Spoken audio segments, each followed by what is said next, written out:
Hello दोस्तों, यहाँ पे आज हम बात करेंगे हिंदी की प्रमुख उपन्यास और उनके उपन्यासकार की। तो यहाँ पे जो मैंने प्रमुख उपन्यासकार दिए हुए हैं, इनके उपन्यासों को आज यहाँ पे हम ट्रिक के माध्यम से समझेंगे, जिससे हमें बहुत ही आसानी से ये समझ में भी आएंगे।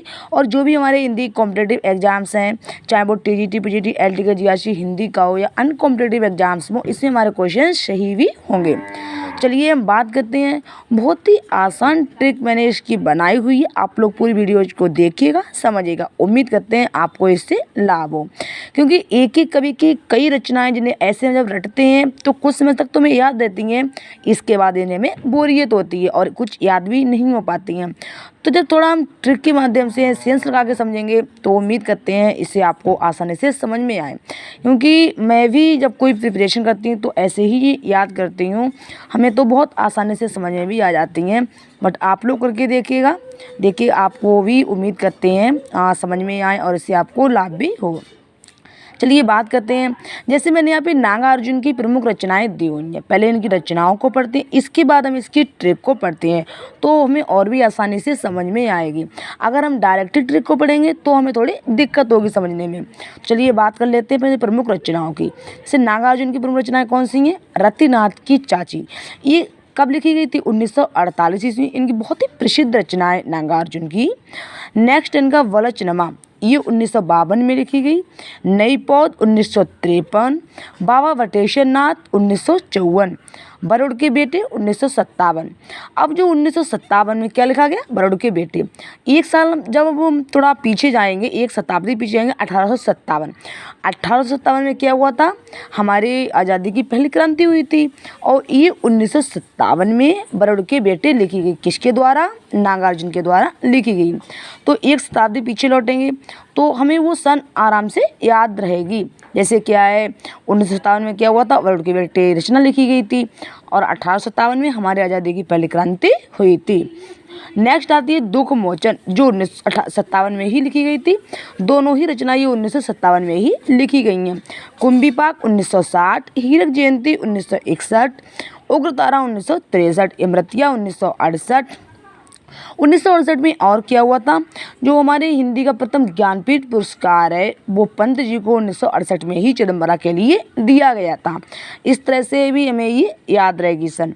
नेक्स्ट है पारो 1975, गरीबदास 1979 में लिखी गई है। अब इनकी हम ट्रिक को देखते हैं। ट्रिक क्या है?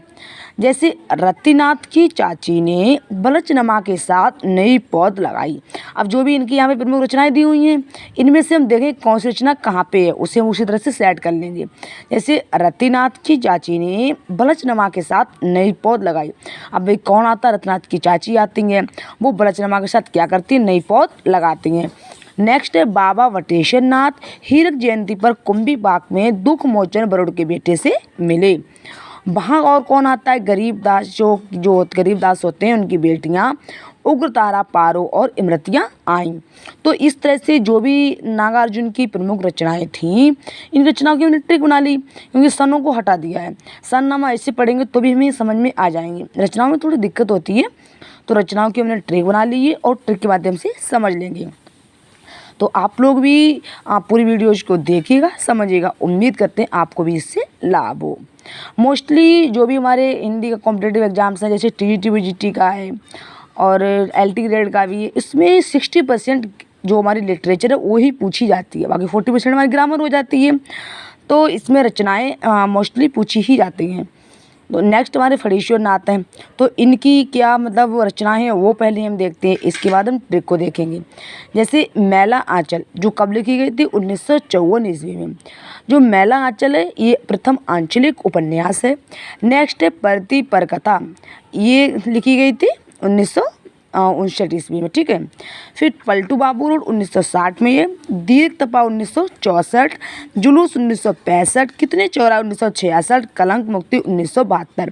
जो कलंक मुक्ति 1972 में लिखी गई थी, किसकी? फणीश्वर नाथ रेणु जी की रचना है। 1972 में और क्या हुआ था? जो रामधारी सिंह दिनकर हैं, इन्हें उर्वशी के लिए ज्ञानपीठ पुरस्कार भी दिया गया था।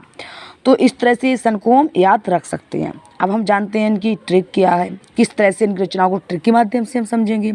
जैसे मैला आंचल में जुलूस निकालने को कितने चौराहे हैं। अब भाई पूछ रहे हैं फरीशुन्ना रेड़ू कि मैला आंचल में हमें जुलूस निकालना है, इसके लिए चौराहे कितने हैं।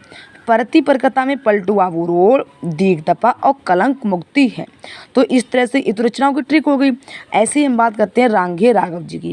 रांगे राघव की बहुत सारी रचनाएं हैं, ऐसे जब हम रटेंगे तो हमें नहीं याद हो पाएंगी, याद करने में दिक्कत होगी। तो इसकी भी मैंने बहुत आसान ट्रिक बनाई है, तो आप लोग पूरी वीडियोज़ को देखिए। अगर नेक्स्ट वीडियो में हम रांगे राघव की प्रमुख ट्रिकों की बात करेंगे। अभी इनकी प्रमुख रचनाएं दी हुई हैं, नेक्स्ट वीडियो में हम आप लोगों को बताएंगे कि रांगे राघव की रचनाओं की ट्रिक क्या है। तो आप लोग पूरी वीडियोज को देखिएगा, समझिएगा। उम्मीद करते हैं इससे आपको लाभ हो, और अगर हमारी वीडियोज आप सभी को पसंद आए तो उसे लाइक, सब्सक्राइब और शेयर करिएगा।